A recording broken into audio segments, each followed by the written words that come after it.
My friend, if you thought your morning cuppa was the peak of drama today, I'm about to serve you something spicier than a Wetherspoons curry on discount night.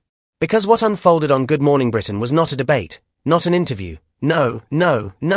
It was a full-blown budget bar fight disguised as breakfast TV.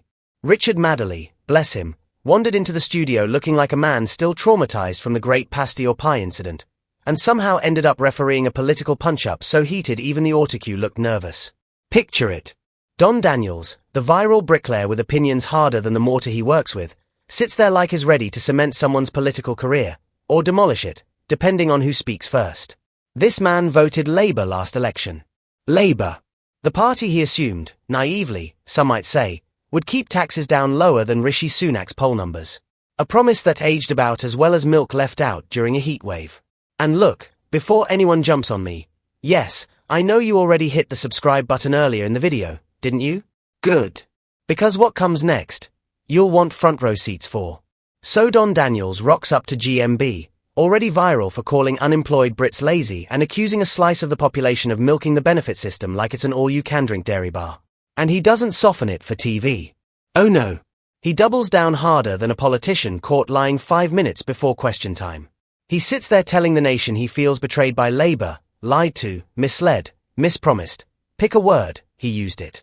Classic British tragedy, vote for change, get the receipt, demand a refund, only to discover the shop closed down and move to another postcode. Susanna Reid, professional calm person in a room of chaos, leans in. What set you off, Don? Was it the budget? The tax hikes? The bit where Rachel Reeves said one thing before the election and then sprinted in the opposite direction the moment she got the keys to the Treasury? And Don doesn't hold back. He says Labour promised no tax rises, and then bam, taxes went up faster than a London rent increase. He compares it to being tricked by a dodgy builder, which, coming from an actual builder, is poetry. Pure, delicious irony. The kind that tastes even better when served on national TV. Then he revives his favourite talking point. People in Britain, according to him, are getting lazy. Not everyone, mind you, just the ones who've cracked the code on sitting at home, claiming benefits, and somehow living better than folks grinding out 40-hour weeks. And whether you think Don's a voice of the working class or just the bloke loudly complaining at the pub after 2 pints, he's tapping into something the country is whispering about. Whispering, because saying it out loud gets you crucified on Twitter by midday. But then, my friend, the plot thickens. Don drops the bombshell. Kemi Badenoch herself, the Conservative leader desperately trying to rebuild her party after 14 years of self-inflicted political Jenga, has invited him for tea. Tea.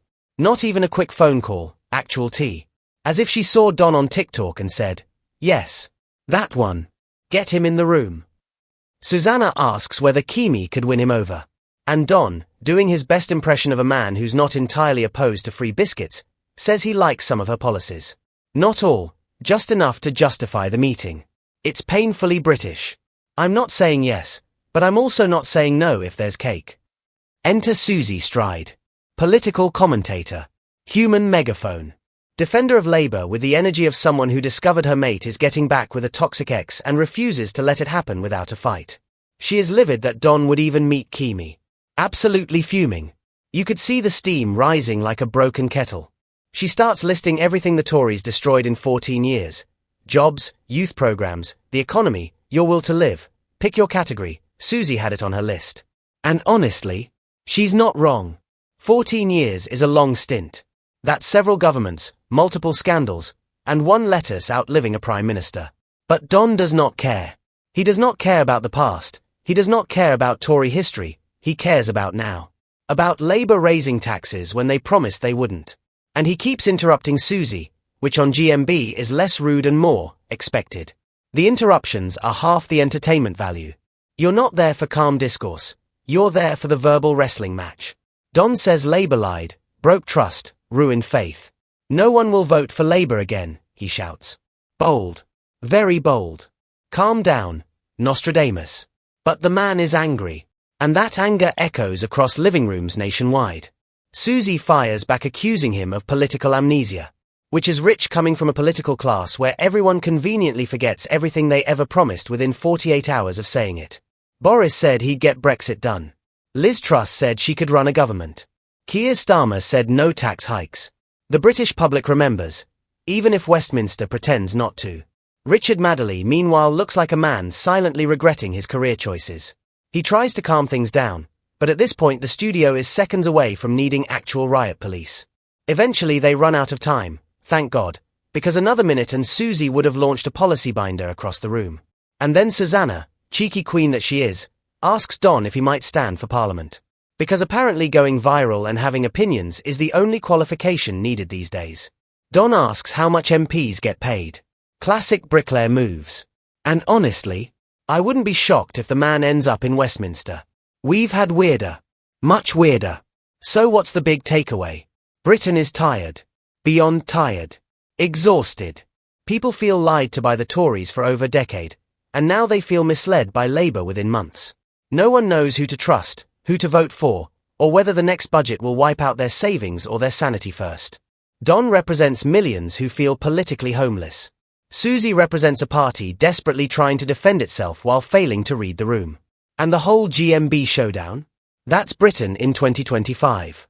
Loud, chaotic, angry, and fed up. If you've made it this far, my friend, drop a comment.